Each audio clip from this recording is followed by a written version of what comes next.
Okay, so we are going to do in this session is service. So last we talked about deployment, and before that we talked about pod. So when you talk about pod, it's basically a single pod or multiple pods running inside the cluster. The only way to reach them is from inside the cluster if you know the IP of the pod. There's no other way because it doesn't have a it's only accessible like when you curl it through the IP, and then pod IP can be obtained from minus O wide, and you can reach to it. So, but there is no high availability. There's no HA because the pod, if it goes down and if it doesn't come up, if you're only that's like running only a single replica. So then we talked about deployments. In the deployment, we saw that for of the same like same spec, and we had three replicas, so three pods were running of the same spec. So same application can run more than one replicas. So that's what's the importance of a deployment. And but then you still cannot reach the deployment from outside the cluster, because if you do, this is called endpoints. If you do a get on endpoints, we don't see the nginx deployments endpoint. There's no way to reach the deployment or the pod from outside the cluster. So there's no single endpoint, right? So that's where comes in service. And each service, it has its own IP address, and it can be accessed via the IP, or it can also be accessed. It can be exposed and can be accessed from outside. If you have a like a load balancer or F5 that's sitting outside the cluster. So service has an IP endpoint. So when we create a service, we'll see that this will show endpoints will also show up for our nginx service. And the service actually will target a set of pods. And then how it does it, as we talked about, it uses the label. So based on the label, as the service knows where the pods are running on which worker node, and it sends the request to those pods. So right now we see, let's see how many services are running.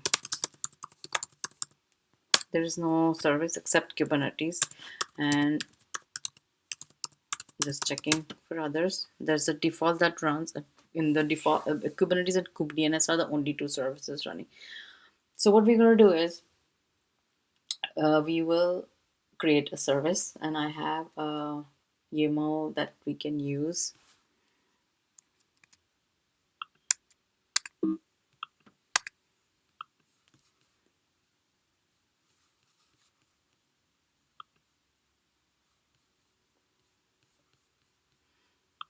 So if we go to here, that's the YAML. So if you see, so it talks about a kind of service. We're calling it test service. And there are three types of services.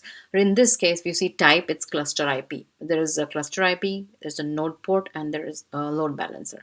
So the main difference is the cluster IP services are reachable only from within the cluster, which means that if you have backend services which you don't want to be exposed outside, then they're all cluster IP, like the database and other backend services. So any front-end service within the cluster can reach the backend service because the backend service has a name and it is using a type of cluster IP.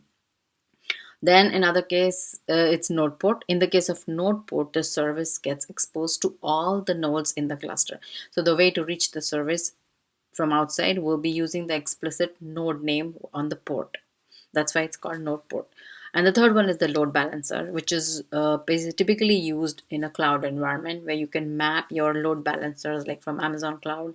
You can map it directly to the reach to the service. So in this case, I'm going to just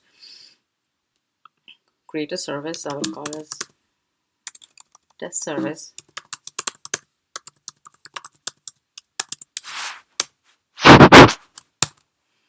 And I'm going to save it. I'm going to just apply.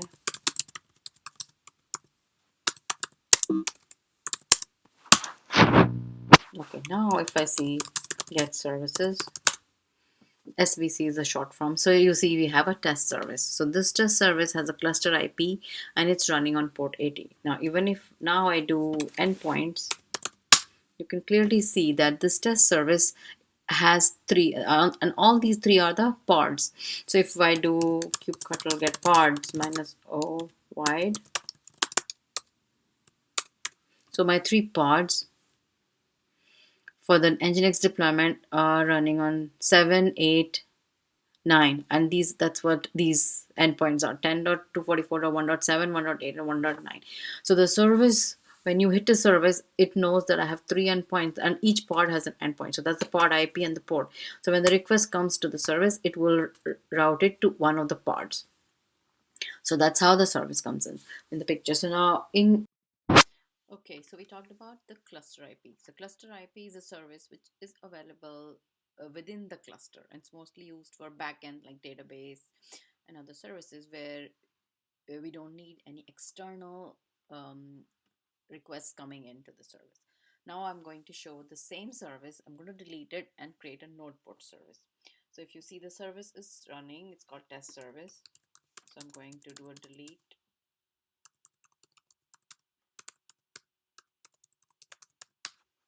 It's deleted. I don't have any service as test service, and I'm going to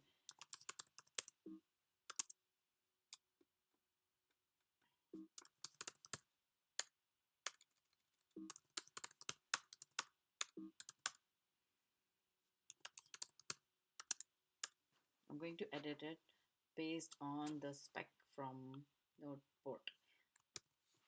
So let me just delete it and I will just.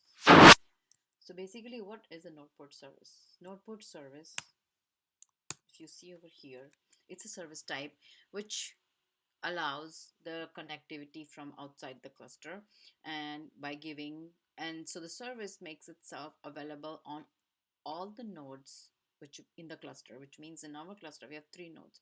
So once I run this, and once my NodePort service is running, I can reach the service using giving the host name and the port. So basically what I'm telling is that, okay, my container is running on port 80, it's exposed on port 80, but the node port, that means the port on the node which is out on the virtual machine that you're using, it should be 32,000. So if you don't specify a 32,000, then automatically Kubernetes orchestrator, it will automatically assign a port, but in this case I've given it, so just I can also delete it. Let's do this, and then I'm going to run this,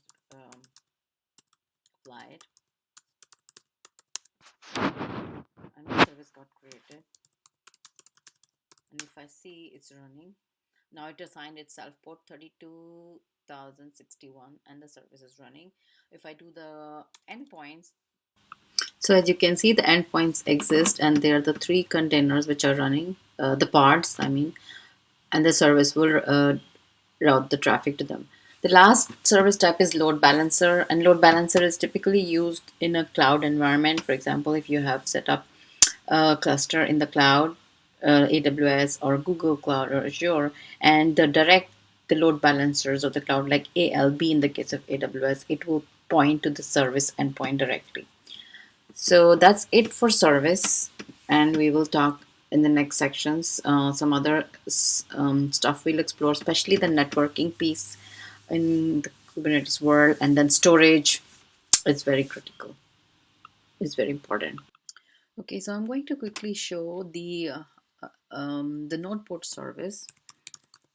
So if you see, there is a service test service that's running the type NodePort, and it's running on port 32061 on every node. So that service will be accessible from on that port on every node. So every worker on the local host, that which means the master, even though the service is not running, even though the containers are running on worker nodes, which could be any node, but still I should be able to access the Nginx from here, and I should also be able to access the NodePort service on any worker node. So that's the internal, so that's my IP, that's my internally how I access it, that's the host name. So if I access it from there, 32061, I'll still be able to hit it. So that's the whole point of a 320 of a NodePort service, that it makes it, the service makes itself available on a particular port on every node. So when you hit from outside the cluster,